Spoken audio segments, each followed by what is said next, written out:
ये जो हमारी भारत जोड़ो यात्रा है, इसको हमने कन्याकुमारी में शुरू किया।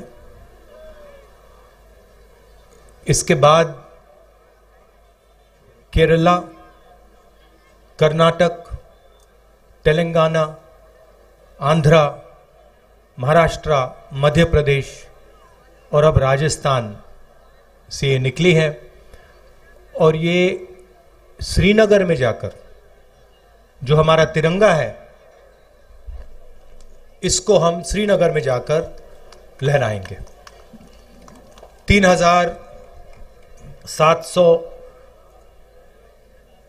3,800 किलोमीटर की बीच की दूरी है। शुरू किया था तो हम सबको लगा था कि ये काफी मुश्किल सफर होगा, आसान नहीं होगा। 3,700 किलोमीटर चलना आसान नहीं होता है। पहले धूप थी, बारिश हुई, आंधी आई, अब थोड़ी ठंड हो रही है। मगर अजीब बात यह है कि ये सफर मुश्किल नहीं है, काफी आसान है। आप हमारे यात्रियों से पूछिए, जो भी इस यात्रा में चल रहा है, 25-26 किलोमीटर हम चलते हैं, 7-8 घंटे चलते हैं, मगर थकान किसी को नहीं होती। और शुरुआत से मैं सोच रहा हूं ये इसका कारण क्या है। आमतौर से 5-10 किलोमीटर चलते हैं, थकान हो जाती है, मगर इसमें हम 25-26 चल रहे हैं और थकान नहीं हो रही है। इसका कारण है कि आप लोगों ने, हिंदुस्तान की जनता ने इस यात्रा को अपना प्यार, अपना समर्थन और अपनी पूरी शक्ति दे दी है। और आपने हमारी मदद की है, हमारा काम आसान बनाया है। तो इसके लिए भी मैं आप सबको दिल से धन्यवाद करना चाहता हूं। यात्रा का लक्ष्य मैं आपको बताना चाहता हूं। हिंदुस्तान एक लोकतांत्रिक देश है। इसमें अलग अलग संस्थाएं लोकतंत्र की रक्षा करती हैं। इसमें हमारे विधानसभाएं हैं, लोकसभा, राज्यसभा, जुडिशरी, जैसे भी गेहलोत जी ने कहा, मीडिया जो चौथा स्तंभ माना जाता है। इन सब का काम लोकतंत्र की रक्षा करने का होता है। मगर आज के हिंदुस्तान में बीजेपी ने, आरएसएस ने इन सब को दबा दिया है और इन सब के अंदर अपने लोगों को इन्होंने बैठा दिया है। पार्लियामेंट में हम भाषण करना चाहें, चाहे वो नोटबंदी के बारे में हो, चाहे वो जीएसटी के बारे में हो, किसान बिल के बारे में हो, चाइना जिसने हमारी जमीन ले ली उसके बारे में हो, हमारा माइक ऑफ कर दिया जाता है, हमें बोलने नहीं देते। हम चिल्लाते रहते पार्लियामेंट हाउस में, वीडियो कैमरा हमारी ओर आता ही नहीं है। स्पीकर राजस्थान के हैं, लोकसभा टीवी को उनका चेहरा बहुत अच्छा लगता है, 24 घंटा उनका चेहरा दिखाते रहते हैं। और जो हम कहते हैं वो कोई सुन नहीं पाता है। इसलिए हमने सोचा कि हमारे लिए एक ही रास्ता है, इन सड़कों पे चलकर आपसे बातचीत कर कर आपको जो हिंदुस्तान की सच्चाई है वो बताना। तो ये है लक्ष्य यात्रा का। अभी गेहलोत जी ने एक बात बोली और मैं उनसे सहमत हूं, मगर मैं उसमें एक चीज जोड़ना चाहता हूं। गेहलोत जी ने कहा कि जो हमारे मीडिया हैं वो अपना काम नहीं कर रहे हैं, जो चौथा स्तंभ का काम होता है, जिम्मेदारी होती है, उसको पूरा नहीं कर रहे। वो सही बोल रहे हैं। मगर यहां जो हमारे मीडिया के मित्र आए हैं, और मैं यहां कहना चाहता हूं क्योंकि जो लोग भीड़ में हैं, आपको गलतफहमी नहीं होनी चाहिए, ये इनकी गलती नहीं है। ये अपना काम करने की कोशिश करते हैं, ये रिपोर्टिंग करने की कोशिश करते हैं, मगर इनके जो मालिक हैं, इन्होंने इनके पीछे एक लगाम सी बांध रखी है, तो ये अपना काम पूरा नहीं कर सकते हैं। तो गलती इनकी नहीं है, जरूर ये थोड़ा और कर सकते हैं और करना चाहिए, मगर इनका कंट्रोलर, इनका रिमोट कंट्रोल, जैसे टीवी का रिमोट कंट्रोल होता है, वो इनके, देखिए मुस्कुरा रहे हैं, वो इनके हाथ में नहीं है, वो इनके जो मालिक हैं उनके हाथ में है। और सरकार में जो आपका दिल्ली में राज करते हैं उनके हाथ में है। तो ये मैं अशोक गहलोत जी की बात को थोड़ा बढ़ावा देना चाहता था। हिंदुस्तान के सामने 2-3 बड़े मुद्दे हैं। सबसे बड़ा मुद्दा बेरोजगारी का और महंगाई का। जो रोजगार देने का सिस्टम है, वो जो स्मॉल और मीडियम बिजनेस चलाते हैं, जो छोटे व्यापारी होते हैं, वो लोग देते हैं रोजगार। जो अरबपति होते हैं, 3-4 अरबपति हैं हिंदुस्तान में, वो रोजगार नहीं देते। और जब नरेंद्र मोदी जी ने नोटबंदी की और जीएसटी, गलत जीएसटी लागू की, तो जो छोटे व्यापारी हैं, जो स्मॉल और मीडियम बिजनेस चलाते हैं, जो देश को रोजगार देते हैं, उनकी रीढ़ की हड्डी टूट गई। और सच्चाई आज ये है कि देश अगर चाहे भी अपने युवाओं को रोजगार नहीं दे सकता। तो सबसे बड़ा मुद्दा देश के सामने यह है। दूसरा मुद्दा महंगाई है।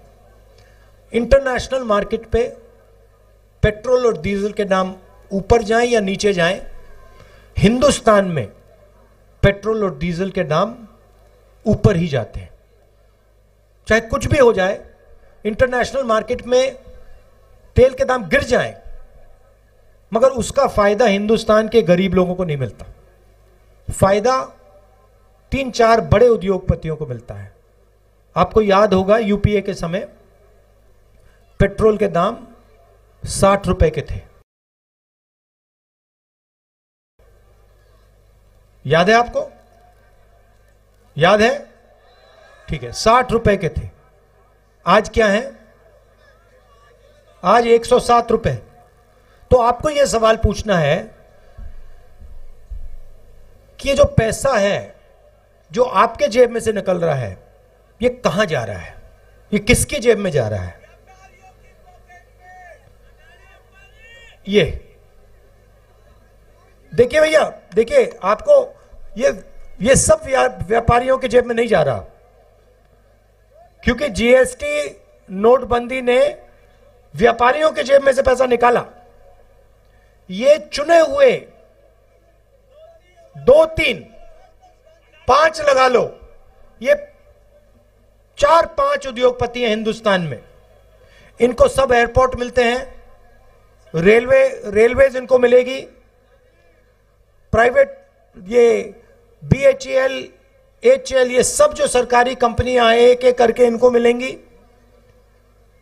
इंफ्रास्ट्रक्चर का काम ये करते हैं, अनाज का स्टोरेज का काम ये करते हैं, बिजली का पावर जनरेशन का काम ये करते हैं। तो सारा का सारा फायदा इन्हीं 4-5 लोगों को जाता है। आजकल प्रधानमंत्री जी सेना की बात करते हैं। जो भी कॉन्ट्रैक्ट्स, हथियार के कॉन्ट्रैक्ट्स हैं, वो सारे के सारे इन्हीं 4-5 लोगों को जाते हैं। तो पूरा का पूरा फायदा 4-5 लोगों को हो रहा है। वो लाखों करोड़ रुपए कर्जा ले सकते हैं, उनका 1 सेकंड में कर्जा माफ हो जाता है। और अगर हमारा किसान 50,000 रुपए का कर्जा माफ करना चाहे, 1 लाख रुपए का कर्जा माफ करना चाहे, तो ये लोग उसका कर्जा नहीं माफ कर सकते। हमने आपसे वायदा किया था, आपको याद होगा, कि किसानों का कर्जा माफ होगा। याद है आपको? किया ना? तो जो हम कहते हैं हम करके दिखा देते हैं। हमने कहा था किसानों का कर्जा माफ होगा। 22 लाख किसानों का कर्जा माफ किया। आज हम चाय पी रहे थे सुबह, किसान के घर में हमने चाय पी। किसान आया, मुझसे गले लगा और मुझसे कहा कि राहुल जी, आपने हमारा कर्जा माफ किया, आपने हमारी जिंदगी बदल दी, इसलिए मैं आपको दिल से धन्यवाद करता हूं। और ऐसे 22 लाख लोग हैं, 22 लाख लोग हैं। 8 लाख किसान हैं राजस्थान में जिनको बिजली का बिल देना नहीं पड़ता, 1 रुपया नहीं देना पड़ता।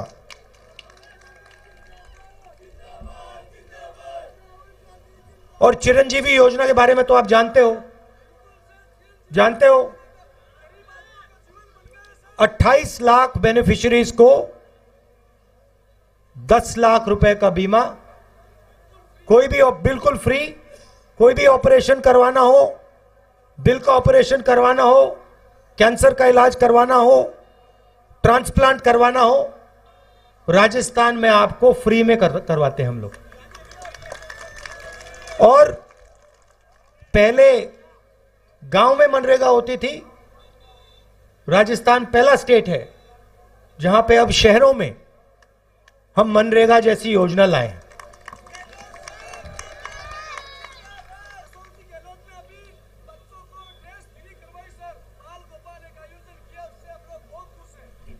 ठीक है, मगर तो हम जो कोशिश कर सकते हैं, ये काम हमने छत्तीसगढ़ में भी किया, मध्य प्रदेश में भी किया, पंजाब में भी किया था। हम जो कर सकते हैं हम करते हैं। मगर दुख की बात है कि जो दिल्ली की सरकार है वो गरीबों पर, छोटे व्यापारियों पर, किसानों पर, मजदूरों पर 24 घंटा आक्रमण करती है। मैं आपको एक और उदाहरण देता हूं, आपके स्टेट का उदाहरण देता हूं। यहां पे आपका सिंचाई का प्रोजेक्ट था, 13 डिस्ट्रिक्ट्स में पानी देने का, ईआरसी सॉरी, ठीक है, ईस्टर्न राजस्थान कैनाल प्रोजेक्ट, जिससे 13 डिस्ट्रिक्ट्स को सिंचाई का और पीने का पानी मिलता। स्टेट की सरकार ने 9,500 करोड़ रुपए इस प्रोजेक्ट के लिए अलग रखे। अब प्रधानमंत्री ने वायदा किया था कि इसी प्रोजेक्ट को वो नेशनल प्रोजेक्ट बनाएंगे। कितनी बार किया था वायदा? 2 बार। अपने भाषणों में हिंदुस्तान के प्रधानमंत्री ने राजस्थान के 13 डिस्ट्रिक्ट्स को वायदा किया था कि ये जो सिंचाई का प्रोजेक्ट है इसको हम नेशनल प्रोजेक्ट बनाएंगे और जल्दी से जल्दी इसको हम पूरा करेंगे। उन्होंने उसको कैंसिल कर दिया और अब जब राजस्थान की सरकार अपने पैसे से प्रोजेक्ट को बनाना चाह रही है तो हमारी सरकार को प्रोजेक्ट बनाने से रोक रहे हैं। तो यह है हालत। और नफरत और हिंसा के बारे में तो आप हर रोज देखते हो। देश को बांटने का काम करते हैं, भाई को भाई से लड़ाने का काम करते हैं, नफरत फैलाते हैं। तो ये 3 लक्ष्य हैं यात्रा के।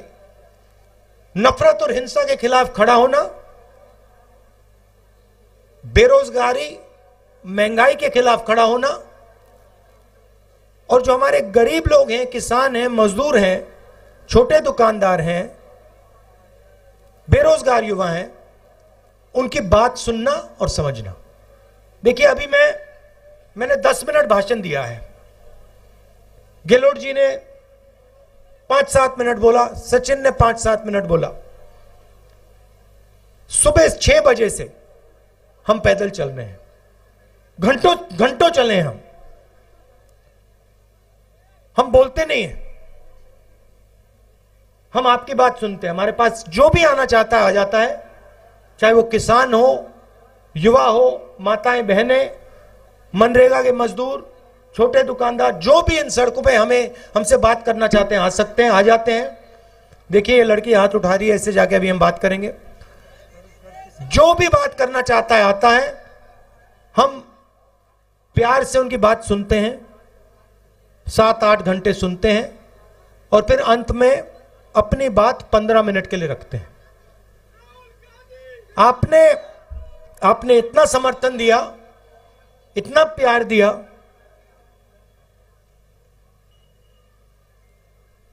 मैं आपको मतलब बता ही नहीं सकता हूं। और सिर्फ राजस्थान में नहीं, हर स्टेट में। मैं आपको बता नहीं सकता कितने लोगों ने हमारी मदद की, कितने लोगों ने पानी दिया, कितने लोगों ने चाय पिलाई, कितने लोगों ने, जो हमारे लोग गिरे, किसी को चोट लगी, कितने लोगों ने मदद की, पट्टी बांधी, अस्पताल तक ले गए। तो पूरे हिंदुस्तान ने इस यात्रा की मदद की है, प्यार दिया है। तो इसके लिए मैं आपको दिल से धन्यवाद करना चाहता हूं, और आपका एक बार फिर, रात के समय आप आए, एक बार फिर आपको इसके लिए भी धन्यवाद करना चाहता हूं। नमस्कार, जय हिंद।